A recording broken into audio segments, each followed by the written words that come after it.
জগন্নাথ বিশ্ববিদ্যালয় সাংবাদিক সমিতির আয়োজনে জুলাই বিপ্লবে গণমাধ্যমের ভূমিকা ও পরবর্তী প্রত্যাশা শীর্ষক সেমিনারে কথা বলছেন প্রধান উপদেষ্টার প্রেস সচিব শফিকুল আলম। আমরা সরাসরি চলে যাচ্ছি সেখানে।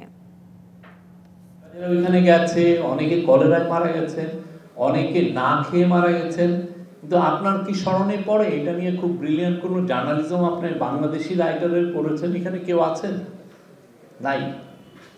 আপনি জুলাই দেখেন, টনকে টন, যারা আমরা ফরেন প্রেসে ছিলাম আমরা লিখেছি, যারা ডমিনেন্ট নিউজ পেপারে ছিলেন তারা লিখেছেন, যারা ক্যাম্পাসে ছিলেন লিমন বলেন বা আরো সবাই লিখেছেন, তারা তাদের অভিজ্ঞতা বলেছেন। তারা অভিজ্ঞতা, কেউ যদি ভয় পেয়েছেন যে না এটা হলে সে আসতে পাস করেছেন, শিক্ষকদেরকে জানিয়েছেন, স্টুডেন্টদেরকে জানিয়েছেন, সোশ্যাল মিডিয়াতে অন্য নামে লিখেছেন, সোশ্যাল মিডিয়ার হোয়াটসঅ্যাপ গ্রুপে জানিয়ে দিয়েছেন।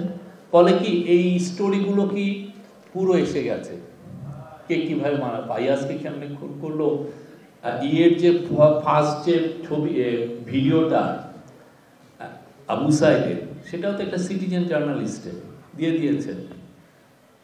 তার ভূমিকা কত বড়, ঠিক না?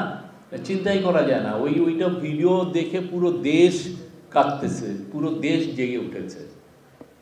তো সেই জিনিসগুলো জুলাই অগাস্টের আমরা শুরু করছি, আমরা জানতে শুরু করছি। জুলাই অগাস্টের স্পিরিটটা আমরা পুরোপুরি ধারণ করা শুরু করছি। আরও আমরা ডিটেলস জানবো, আমরা কারা কারা কি কি রোল প্লে করেছেন, এটা আমাদের জানা দরকার আছে।